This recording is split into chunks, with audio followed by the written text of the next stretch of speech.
ॐ शुक्लाम्बरधरं विष्णुं शशिवर्णं चतुर्भुजं प्रसन्नवदनं ध्यायेत् सर्वविघ्नोपशान्तये। गुरुर्ब्रह्मा गुरुर्विष्णु गुरुर्देवो महेश्वर गुरुर्साक्षात् परब्रह्म तस्मै श्रीगुरवे नमः। वसुदेवसुतं देवं कंसचाणूरमर्दनं देवकी परमानन्दं कृष्णं वन्दे जगद्गुरुम्। वंशी विभूषितकरान्नवनीरदाभात् पीताम्बरेण बिम्बफलाधरोष्ठात् पूर्णेन्दुसुन्दरमुखादरविन्दनेत्रात् कृष्णात् परं किमपि तत्त्वमहं न जाने। सच्चिदानन्दरूपाय विश्वोत्पत्त्यादिहेतवे तापत्रयविनाशाय श्रीकृष्णाय वयं नमः। शान्ताकारं भुजगशयनं पद्मनाभं सुरेशं विश्वाधारं गगनसदृशं मेघवर्णं शुभांगं लक्ष्मीकान्तं कमलनयनं योगिभिर्ध्यानगम्यं वन्दे विष्णुं भवभयहरं સર્વલોકૈકનાથમ. સર્વને જય હાટકેશ, જય અંબા, જય શ્રી કૃષ્ણ. આપણે વિષ્ણુ સહસ્ત્ર નામ ના અર્થને સમજવાનો પ્રયત્ન શરૂ કર્યો છે. કાલના વિડીયોમાં આપણે વિષ્ણુ સહસ્ત્ર નામ કેવી રીતે આવ્યું ભીષ્મ અને યુધિષ્ઠિરના સંવાદમાં, એ મહાભારતની અંદર કેવી રીતે એનો ઉદ્ભવ છે આપણે જોયું બધું, અને 3 શ્લોક કાલે કર્યા છે. આજે 4થા શ્લોકથી શરૂઆત કરીએ. પીડીએફ શેર કરજો. મને રજા નથી આપી હજી. ઓ માય ગોડ, દર વખતે કેમ હું ભૂલી જાઉં છું.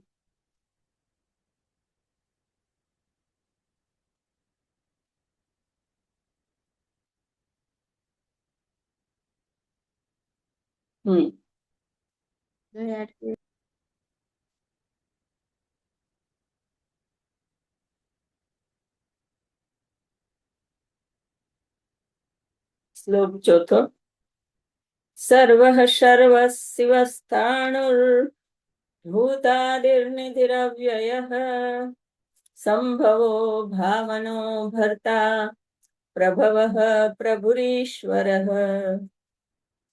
સર્વઃ, સર્વ વસ્તુના નાશને અને ઉત્પત્તિને જાણનારા, સર્વજ્ઞ સ્વરૂપ.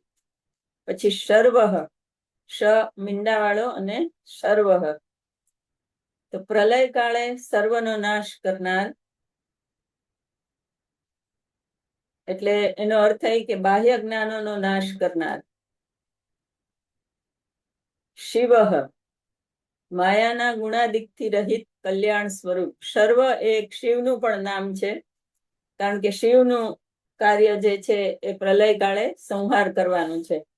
અને ત્યાર પછી તરત જ બીજું નામ આવે છે શિવઃ, એટલે માયાના ગુણાદિકથી રહિત શિવ સ્વરૂપ, કલ્યાણ સ્વરૂપ જે છે પરબ્રહ્મ નું, એ શિવ સ્વરૂપ. એ શિવ વિષ્ણુને પણ શિવ કયા છે.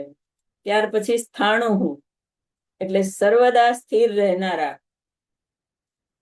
પછી ભૂતાદિ, સર્વ પ્રાણીઓના આદિ કારણ રૂપ. ભૂત એટલે સર્વ પ્રાણીઓ, અને સર્વ પ્રાણીઓના આદિ કારણ રૂપ, એટલે ભૂતાદિ નિધિરવ્યયઃ, પ્રલય કાળે સર્વ જગતને પોતાનામાં લીન કરનાર અવિનાશી આત્મ સ્વરૂપ. અવ્યયઃ એટલે અવિનાશી આત્મ સ્વરૂપ, પણ કેવું? નિધિ, પ્રલય કાળે સર્વ જગતને પોતામાં લીન કરનાર નિધિરવ્યયઃ, આત્મ સ્વરૂપ. આપણે જે અર્થ જોઈ રહ્યા છે એ પૂજ્ય ગુરુદેવ શ્રી નથુરામ શર્મા આચાર્યજી ના દર્શાવેલા અર્થોને આપણે સમજી રહ્યા છીએ. એમના ચરણોમાં પણ પ્રણામ. ત્યાર પછીનો છે સંભવ. સંભવો ભાવનો ભરતા છે ને સંભવ એટલે દુષ્ટોને દંડ લેવા, સાધુઓની રક્ષા કરવા માટે યુગે યુગે અવતાર ધારણ કરનાર. ભગવાને ગીતામાં વચન આપ્યું છે કે સંભવામી યુગે યુગે.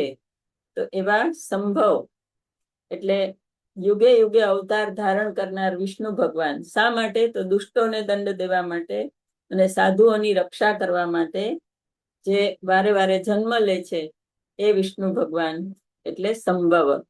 આપણે વિષ્ણુ ભગવાનના 10 અવતાર વિશે જાણીએ છીએ, પણ શ્રીમદ ભાગવત જે વાંચતા હશે તો ભાગવતની અંદર એના 24 અવતારોનું વર્ણન આપેલું છે વિષ્ણુ ભગવાનના.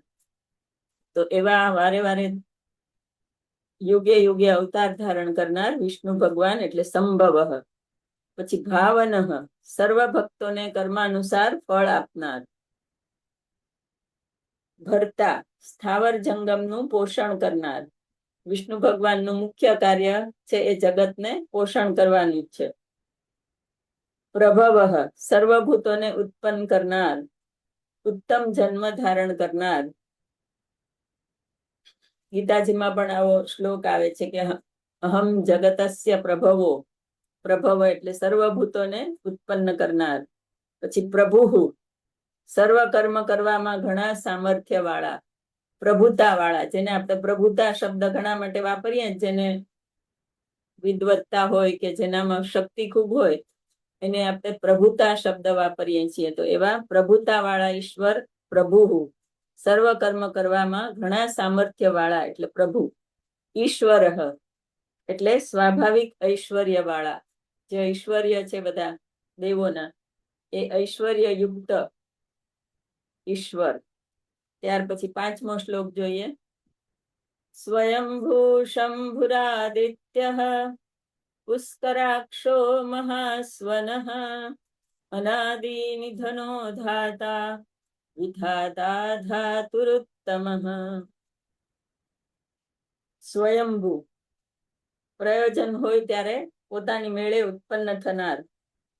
સ્વયંભૂ જ્યાં જ્યાં મૂર્તિઓ હોય એનું આપણે બહુ મહિમા કરતા હોઈએ છીએ. લિંગ પણ બધા જે છે જ્યોતિર્લિંગો સ્વયંભૂ ઉત્પન્ન થયેલા છે. કોઈ કોઈ જગ્યાએ ગણપતિજી, હનુમાનજી, દેવી એની મૂર્તિઓ હોય તો એ પણ આપણે કહીએ કે સ્વયંભૂ મૂર્તિ છે. એટલે એની અંદર આપણને શ્રદ્ધા વધારે હોય અને એનું તેજ અને એનું મહત્વ વધારે હોય. તો એવા પ્રયોજન હોય ત્યારે પોતાની મેળે ઉત્પન્ન થનાર, જે આગળ આવ્યું સંભવ વારંવાર અવતાર લેનાર, એ જ અહીંયા સ્વયંભૂ એટલે પ્રયોજન હોય ત્યારે પોતાની મેળે ઉત્પન્ન થનાર. પછી શંભુ પોતાના ભક્તજનોનું કલ્યાણ કરનાર.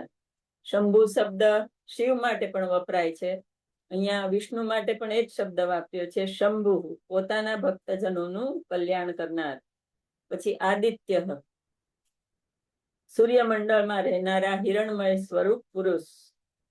આદિત્ય જે છે એ સૂર્ય માટે આપણે શબ્દ વાપરીએ છીએ, પણ અહીંયા વિષ્ણુ ભગવાન માટે વાપર્યો છે કે સૂર્યમંડળમાં જે હિરણ્યમય પુરુષ રહે છે એ વિષ્ણુ સ્વરૂપ જ છે.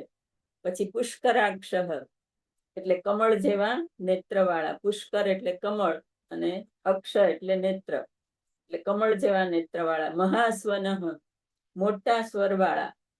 ઋગ્વેદ, યજુર્વેદ અને સામવેદ નું મોટા સ્વરથી ગાન કરનારા.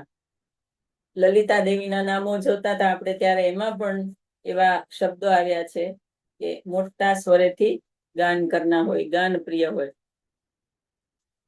અનાદિ નિધનો, અનાદિ નિધન એટલે આદિ તથા અંતથી રહિત. અનાદિ નિધન આદિ અને અંતથી જે રહિત છે, જે મૂળ પરબ્રહ્મ સ્વરૂપ છે, એને કોઈ આદિ નથી અને કોઈ અંત નથી, એટલા માટે અનાદિ નિધન. પછી ધાતા, ધાતા એટલે ધારણ કરનાર. શેષાદિક રૂપે આ પૃથ્વીને ધારણ કરનાર અને કર્મોની અને તેના ફળોની વ્યવસ્થા કરનાર એટલે ધાતા. પછી વિધાતા વિશેષે તે શેષાદિકને પણ ધારણ કરનાર અને સર્વ જે જગતના લોકો છે એનું કર્મ ને ફળોની વ્યવસ્થાની રીતે એનું ભાવિ નક્કી કરનાર એવા વિધાતા, વિધાતા સ્વરૂપ. પછી ધાતુરુત્તમ જગતના કારણ રૂપ, બ્રહ્માથી ઉત્તમ અથવા પૃથ્વી આદિ પંચ મહાભૂતોથી પણ ઉત્તમ, ધાતુરુત્તમ, ધાતુ એટલે મુખ્ય જે તત્વ હોય એને ધાતુ કહીએ, અને એ ધાતુઓમાં ઉત્પન્ન ઉત્તમ જે છે એ વિષ્ણુ સ્વરૂપ છે. પછી અપ્રમેય એટલે પ્રત્યક્ષાદિ પ્રમાણોથી જણાય નહીં એવા, જેને માપી ન શકાય એવા, અમાપ અપરિમિત જેનું સ્વરૂપ છે એ આપણે છઠ્ઠો શ્લોક આવી ગયા આની અંદર. ધાતુરુત્તમ સુધી 5મો શ્લોક હતો. છઠ્ઠો શ્લોક જોઈએ હવે. અપ્રમેયો ઋષિકેશ પદ્મનાભોમર પ્રભુ વિશ્વકર્મા મનુસ્ત્વષ્ટા સ્થવિષ્ઠ સ્થવિરો ધ્રુવ પદ્મનાભો અમર પ્રભુ એમ શબ્દ છે એટલે ઉગ્ર આવ્યો છે.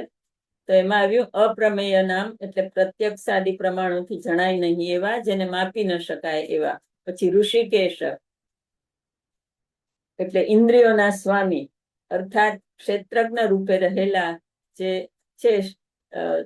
ક્ષેત્ર એટલે શરીરની અંદર જે આત્મા રહેલો છે એ આત્મા જે છે એ ઇન્દ્રિયોનું બધું નિયમન કરે છે, એટલે ઇન્દ્રિયોના સ્વામી એવા ઋષિકેશ. પદ્મનાભ જેમની નાભીમાં પદ્મ છે એવા. આપણે આગળ પણ જોયું કે નાભીમાં પદ્મનું નામ આવ્યું હોય, તો વિષ્ણુ ભગવાનની નાભીમાંથી કમળ નીકળ્યું અને એની અંદર પછી બ્રહ્મા પ્રગટ થયા અને પછી બ્રહ્માએ સૃષ્ટિ રચી. એ વિષ્ણુ પુરાણની બધી વાતો છે. એ પ્રમાણે પદ્મનાભ. પછી અમર પ્રભુ, પદ્મનાભ અમર પ્રભુ, ઇન્દ્રાદિ દેવોના સ્વામી. અમર એટલે દેવો, દેવો છે, મૃત્યુ કદી પામતા નથી, અમરત્વ મળેલા હોય છે એવા ઇન્દ્રાદિ દેવો એના સ્વામી. પ્રભુ એટલે સ્વામી. વિશ્વકર્મા વિશ્વની રચના કરનારા. મનુહુ મનન કરનારા. ત્વષ્ટા સંહારવેલા સર્વ પ્રાણીઓને કારણ રૂપે સૂક્ષ્મ કરનારા. ત્વષ્ટા. ત્યાર પછી સ્થવિષ્ઠ એટલે અત્યંત સ્થૂળ મૂર્તિ વાળા. અને સ્થવિરો ધ્રુવ, સ્થવિરો ધ્રુવ એટલે સ્થૂળ અને સ્થિર વસ્તુઓમાં પણ શ્રેષ્ઠ, અચલ અને ધ્રુવ સ્વરૂપ જે હોય, સનાતન અચળ સ્વરૂપ, જે કદી દિવસ ચલાયમાન ન થાય એવું સ્વરૂપ વિષ્ણુનું, એટલે સ્થવિરો ધ્રુવ. ત્યાર પછી 7મો શ્લોક જોઈએ. અગ્રાહ્ય શાશ્વત કૃષ્ણો લોહિતાક્ષ પ્રતર્દન પ્રભૂતસ્ત્રિકકુબ્ધામ પવિત્રમ મંગળમ પરમ. અગ્રાહ્ય મન તથા વાણીથી પણ જેને જાણી ન શકાય તેવા. શાશ્વત ત્રણેય કાળમાં એક રૂપે રહેનારા. કૃષ્ણ સચ્ચિદાનંદ મૂર્તિ, ઘનશ્યામ સ્વરૂપ, ઘનશ્યામની મૂર્તિ સ્વરૂપ. કૃષ્ણ એક અવતાર તરીકે આપણે કૃષ્ણને ઓળખીએ છીએ, પણ કૃષ્ણનો અર્થ થાય છે સચ્ચિદાનંદ મૂર્તિ અને ઘનશ્યામ મૂર્તિ, એટલે શ્રી કૃષ્ણ એટલે વિષ્ણુ. પછી લોહિતાક્ષ લાલ રંગના નેત્રો વાળા. જ્યારે આમ કમળ જેવા નેત્રો, એટલે કમળ પણ લાલ રંગના હોય, પણ જ્યારે અસુરોને સંહાર કરવા માટે જ્યારે ભગવાન નું સ્વરૂપ હોય તો એમાં પણ લાલ આંખો એને કરવી પડે, એટલે લાલ રંગના નેત્ર વાળા. પ્રતર્દન પ્રલય વેળા સર્વ પ્રાણીઓનો સંહાર કરનારા. પ્રતર્દન. પછી પ્રભુતઃ જ્ઞાન અને ઐશ્વર્યાદિક ગુણોથી યુક્ત. પ્રભુતા આપણે આગળ જેમ નામ પ્રભુત્વની વાત કરી એવી રીતે પ્રભુત્વ, જ્ઞાન અને ઐશ્વર્યના ગુણો ધરાવનાર એવા પ્રભુતાથી યુક્ત એવા પ્રભુતઃ એટલે વિષ્ણુ.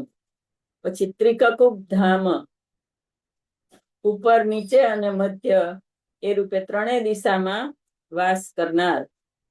ત્રિકકુબ ધામ એટલે ત્રણેય દિશામાં વાસ કરનાર.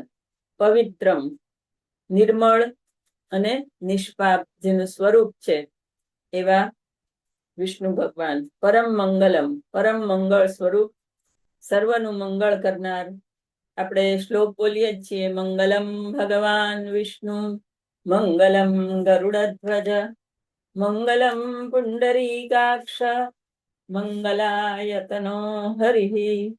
તો મંગળ સ્વરૂપ કીધા છે વિષ્ણુ ભગવાનને. 8મો શ્લોક જોઈએ.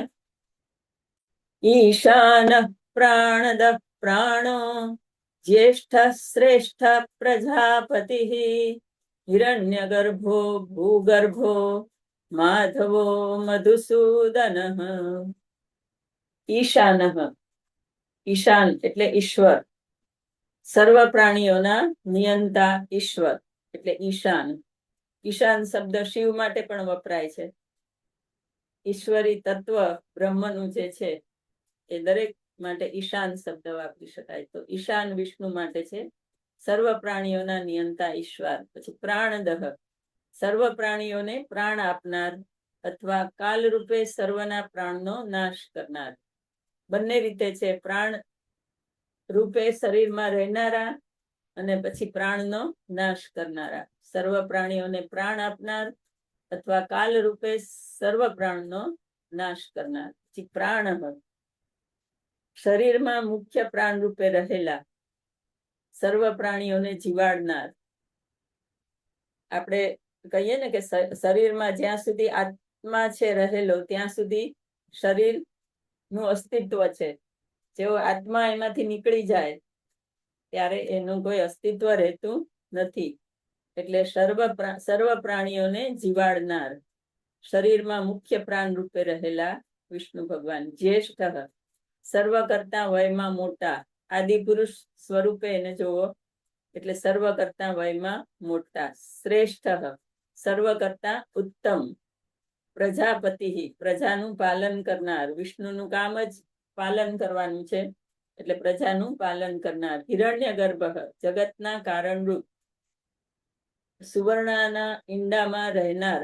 હિરણ્ય ગર્ભ એટલે એમ કહેવાય છે કે બ્રહ્મનું જે તત્વ છે એ સુવર્ણમય એક ગોળો છે ને એની અંદર જે તત્વ રહેલું છે એને હિરણ્ય ગર્ભ કહેવામાં આવે છે, બ્રહ્મ તત્વને. એટલા માટે હિરણ્ય ગર્ભ, જગતના કારણરૂપ, સુવર્ણના ઈંડામાં રહેનાર. પછી ભૂગર્ભ, પૃથ્વીની અંદર અંતરાલમાં રહેનાર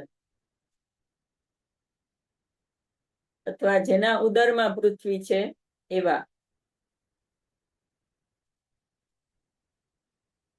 ભૂગર્ભો માધવો મધુસૂદન. માધવ, મા અર્થાત માયાના પતિ, ધવ એટલે પતિ. આપણે સધવા અને વિધવા એવા શબ્દો વાપરીએ છીએ એટલા માટે વાપરીએ છીએ. ધવ એટલે પતિ, તો મા એટલે માયા અને માયાના પતિ એટલે લક્ષ્મીના પતિ માધવ. મધુસૂદન, મધુ નામના દૈત્યને મારનાર. ત્યાર પછી 9મો શ્લોક જોઈએ. ઈશ્વર વિક્રમી ધન્વી મેધાવી વિક્રમ ક્રમ અનુત્તમો દુરાધર્ષ કૃતજ્ઞ કૃતિરાત્મવાન. ઈશ્વર એટલે સર્વશક્તિ વાળા, સર્વ ઐશ્વર્ય વાળા એવા વિષ્ણુ ભગવાન ઈશ્વર. વિક્રમી એટલે પરાક્રમ વાળા. ધન્વી એટલે ધનુર્ધારી. આપણે છે શારંગ ધનવા ગદાધર, શારંગ નામનું ધનુષ્ય ધારણ કરનારા ધન્વી. પછી મેધાવી એટલે બુદ્ધિમાન. વિક્રમ એટલે ગરુડ વિના પણ સર્વ ઠેકાણે ગમન કરનાર. વિક્રમ એટલે ગમન કરનાર.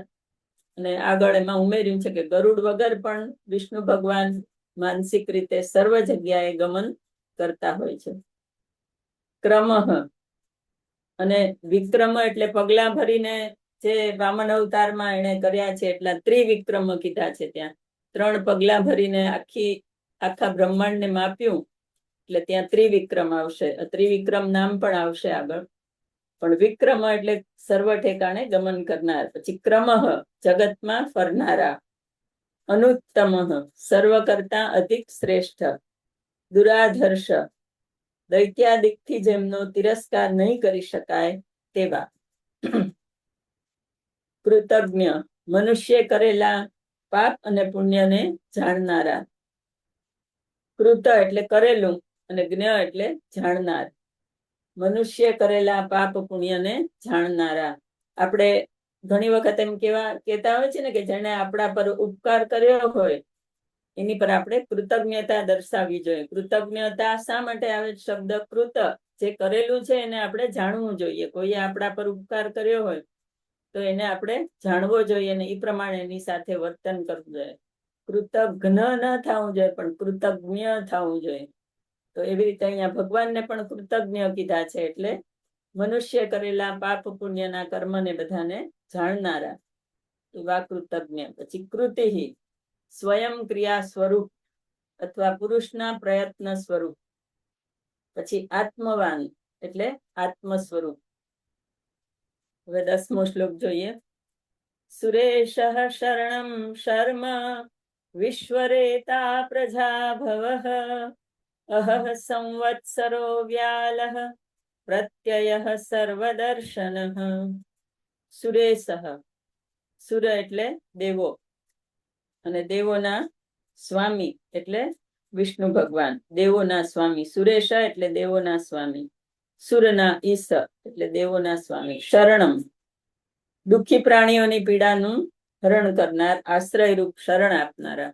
શરણ લેવા યોગ્ય જો કોઈ ઈશ્વરી તત્વ હોય તો એ વિષ્ણુ ભગવાન છે, કે ભક્તોના દુઃખને જોઈને તરત જ દોડી આવે અને તરત એને મદદ કરે છે. એટલે શરણમ. શર્મ પરમાનંદ કે કલ્યાણ સ્વરૂપ. વિશ્વરેતા વિશ્વના કારણ રૂપ. રેતસ એટલે બીજ અને વિશ્વના બીજ રૂપ એટલે વિશ્વના કારણ રૂપ બીજ રૂપ એવા વિષ્ણુ ભગવાન. પછી પ્રજાભવ સર્વ પ્રાણી માત્રને એટલે પ્રજાને ઉત્પન્ન કરનારા. અહહ એટલે દિવસ સ્વરૂપ. સંવત્સર એટલે વર્ષ સ્વરૂપ. વ્યાલહ એટલે સર્પની પેઠે કોઈથી પણ ગ્રહણ ન થઈ શકે તેવા વ્યાલ સ્વરૂપ. એટલે સર્પની પેઠે કોઈથી પણ ગ્રહણ ન થઈ શકે તેવા. પ્રત્યય માત્ર ઉત્તમ બુદ્ધિથી જ જાણી શકાય એવા જ્ઞાન સ્વરૂપ. પ્રત્યય એટલે માત્ર ઉત્તમ બુદ્ધિથી જાણી શકાય તેવા જ્ઞાન સ્વરૂપ. સર્વદર્શન સર્વને અધિકારી રહીને જોનારા, સર્વ જગતને દ્રષ્ટા રૂપે જોનારા એવા વિષ્ણુ ભગવાન. જગત આખાનું પાલન કરવાનું છે, જગતના નિયંતા છે, તો એમની દ્રષ્ટિ જગત પર હોવી જ જોઈએ. એટલા માટે એમને સર્વદર્શન કહ્યા છે. તો આજે આપણે અહીંયા વિરામ લેશું. રોજ થોડા થોડા શ્લોકોનું અર્થઘટન સમજવાનો પ્રયત્ન કરશું, કે જે ઈશ્વરી તત્વ, જે આપણું પાલન પોષણ કરનાર વિષ્ણુ ભગવાન છે, જે યુગે યુગે અવતાર લે છે, એના આટલા બધા નામો જે ઋષિઓએ ગાયા છે, એ શું કહેવા માંગે છે એની અંદર, એ આપણે થોડું સમજીએ તો આપણને એમાં વધારે ભાવ આવે. એટલે આપણે આ પ્રયત્ન કરી રહ્યા છીએ. તો આજે અહીંયા વિરામ લેશું. વસુદેવ સુતમ દેવમ કંસચાણૂરમર્દનમ દેવકી પરમાનંદમ કૃષ્ણમ વંદે જગદ્ગુરુમ. જય હાટકેશ, જય અંબા, જય વિષ્ણુ ભગવાન.